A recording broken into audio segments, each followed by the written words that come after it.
It's Taco Tuesday, bitch. Not using my regular account for this one because there's some mildly incriminating acid, and I don't need to be identified. Thinking I should make this my dark secrets account because holy acid, I've got more. I used to enter recipe competitions for fun as a bored housewife. I was good at finding them online, I had a system, knew what the promoters wanted, and I usually won. So, some guy starts some kind of health and fitness website and runs a recipe competition to promote it. I do the thing aboutable if you're wondering, and as usual I am announced the winner. Congrats at Taco Tuesday, you've won $1,000. It's usually not a cash prize, but okay, awesome. Except he never comes good with the money and just ghosts me instead. I decided to send one last message and move on with my life. I can use the recipe and photo again since it was never published. He finally responds and he's hostile. I'm like, sorry, what? And he proceeds to threaten me with his goons, all like, I know people in Sydney who will duck you up. Oh, he thinks I'm in Sydney. And I tell him to just forget it. I already accepted I'd never see the money. I start Googling this guy and come to find he's a complete duckwit. The proper gym bro tough guy with no social skills. I also discover he's opening a tacoera in Sydney. I infiltrated his FB friends list with my creeper account. I added a whole bunch of his friends and family first so I'd show as having friends in common, and then I used my new position to gather intel. I made a Google account with his mother's name and photo. I'm really that creepy, and left reviews saying his tacos tasted like someone farted directly into my mouth. Then I made a glitter bomb. Using a greeting card that opens landscape style with like a tissue paper pouch full of glitter glued to the insides, and send it to him at his restaurant. I googled his email address and found his post on Gumtree looking for a chef LMFAO. So I make a new email address and I'm like, I'm a friend of the most common FB friends last name family, and they mentioned you're opening a tacoera. I'm moving to Sydney. I was a chef at my uncle's Mexican restaurant, and do you have any jobs available? You do? Oh, how exciting, will you please give me a chance? Great, I look forward to working for you. Every day I had a credible excuse not to show, and milked that until he was just about done with my essay. Then I left a message with an employee, I can't come into work today because Taco Guy didn't give a Taco Tuesday her prize for the recipe competition he ran on his failed website, and then threatened her with violence. And then I waited for him to contact me. He was a little upset, and I confessed everything, all the little mind ducks, all the petty acid, cancelled orders, all of it. He told me he'd pay me if I stopped. I declined the offer. I said I'd rather have $1,000 worth of fun at his expense. Maybe next time don't threaten people with goons. I said I might not ever get bored of this. And the last thing I ever said, every time you have a bad day you're going to wonder if I was somehow involved. Edit. People be asking for the recipe. It's on a laptop that died, but I found my notes in Keep. Pickled ginger, caramelized fried onion, avo, cucumber, roasted pumpkin or carrot. Pickled turnips? Or baby beets? Leafy green sunflower sprouts. Rice salad base, golden basmati, tinned lentils, chopped fresh parsley, saffron, toasted dukkha topping, crushed hazelnuts, sesame, pumpkin, hemp seeds, cumin, coriander, turmeric, smoked paprika, salt, maybe roasted chickpeas or besan. Dressing, tahini, lemon, pumpkin seed oil, maple syrup, salt. Redditor's reaction story 2 after. Redditor 1, I'll accept this. You are correct. If you got that far under his skin, he will see every adversity is traceable to you. Well played. Just be careful going forward that he can't actually connect any actionable event to you. Redditor follow-up, he is going to be on his deathbed and mumbling that bitch over and over. Love it. Op comment, oh. And another thing. I kept baiting him with anon accounts on his shop's FB and Insta, and he'd make an ass out of himself responding all hostile, and I'd be like, WTF? And he'd apologize to me, saying someone had been trolling his page and thought it was them again. Redditor 3, shoulda taken the 1K and not stopped.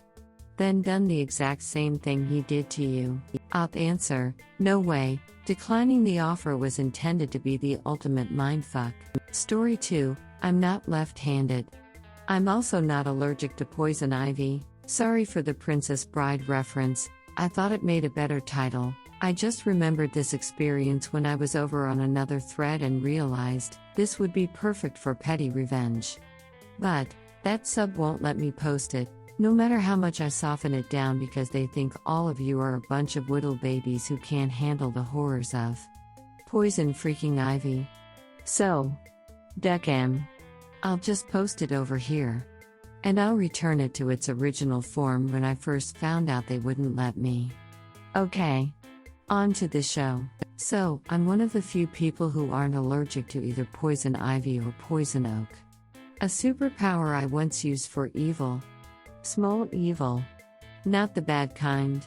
When I was in the Boy Scouts, it was still a quasi-paramilitary organization, and we went on a camping trip for a jamboree one summer. I was about 13 or 14 at the time. This particular jamboree had us camping all week long with our local National Guard. They instructed us that week on shooting the M14 and M16 as well as the M2 and M249 machine guns. They also instructed us on pathfinding and had us running a 10-mile course through the Arkansas countryside. I suppose I should mention that I absolutely hated most of the scouts in my troop. Half of them were psychopaths. One of them chopped a kid's finger off after the kid dared him to, and the rest were a bunch of little entitled D-bags. So I really didn't have a single friend in scouts. Ever. It's one of the reasons I eventually quit. Towards the end of the jamboree, shortly after I woke up on Saturday morning, our head scout and Eagle Scout no less whacked me in the forehead with the butt end of a knife that he was using to eat peanut butter, directly from the jar. Why? I don't know. Just because I was there, and he felt like it. I guess. Now. The day before, while we were doing some basic reconnoitering of our course, I happened upon a patch of poison ivy, and noted its location on my pathfinding map. After the silverware incident, I honestly hadn't really thought of getting back at him or any of his other psychopathic sycophants, who thought me getting thumped in the head was funny. However, when it came time for me to take over on our pathfinding march, we were only a couple hundred yards from that patch of poison ivy I found the day before. I didn't know if anyone else knew it was there, but I had an opportunity, and if the Boy Scouts taught me anything, it was, whenever an opportunity presented itself, you be a man. And fucking go for it. Alrighty, if you insist. The best part was, because it was July, we were all wearing shorts. I marched us straight through that patch, and not one single scout, tenderfoot, life or eagle identified it. They were completely, beautifully oblivious. I had the best night I had ever had on any camping trip in scouts. Just a few short hours later, as I listened to the cries of every single scout in my troop as they went absolutely mad from the horrible pain and itching that poison ivy causes. And, the cherry on top? Not one of us. Nor any of the other troops, nor even the National Guard guys, had even a single ducking drop of calamine lotion. It was the most cathartic revenge I've ever experienced. After all of the bullshit and bullying I had put up with from those little Lord of the Flies fuckwads, the sweet sounds of their suffering lulled me gently to sleep that night. We had to break camp immediately the next morning. Dang it. I was just starting to have fun. I don't know what the National Guard guys had planned for that day, but I didn't care. I never wanted to go on that jamboree in the first damned place. I got home early on Sunday, and it was one of the best days ever, as I happily returned to a wonderful shower, a clean bed and our lovely, lovely air conditioning. I love you, air conditioning. You'll be my best friend, won't you? Yeah. You never let me down, air conditioning. I can always count on you. Okay. Maybe I can see why they deleted it the first time, but I seriously tried everything to make this as rated G as possible, and their filter just wasn't having it. Redditors' reactions. Redditor 1, One year, I was on the crew preparing the site for a big Ren fair. Part of the job was clearing out all the brush that had built up in the area. We are happily going at it with commercial wood whackers, machetes and chainsaws. Suddenly the crew chief stops us, points out the poison oak that was growing in the next patch. He showed it to us up close and explained what to look for and why we didn't want to go into the area. He got on the radio and called Danny to come clean up the patch. A few minutes later, up walks this guy wearing just shorts and boots, carrying a wood whacker and a rake.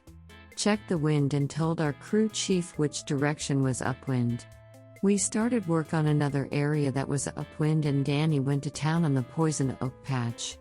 It all went into its own pile and the truck came up just for that pile, which Danny loaded himself. Turns out Danny was immune to poison ivy and oak and got paid extra to take out the patches. Redditor follow-up: I was this person when I interned at Georgia's State Botanical Garden, until I gloated in front of the poison ivy one too many times. Redditor 2: should have yelled piss break just to see how many would drag their willies over the poison ivy. Op answer: 100% unnecessary. Poison ivy spreads when you touch it. All of them had it all over their junk long before they ever felt the first symptoms. That's actually one of the worst things about poison ivy, you inadvertently spread it before you even feel its initial effects. But I like the way you think, cowboy. If I'm ever in the market for a henchman. Redditor 3: I have never had an accidental poison ivy reaction, nor have I ever purposefully touched poison ivy, so I am not sure if I have the same superpower or not. Knock on wood. Redditor follow-up: both my dad and my niece have been hospitalized due to their reactions. I will not tempt fate.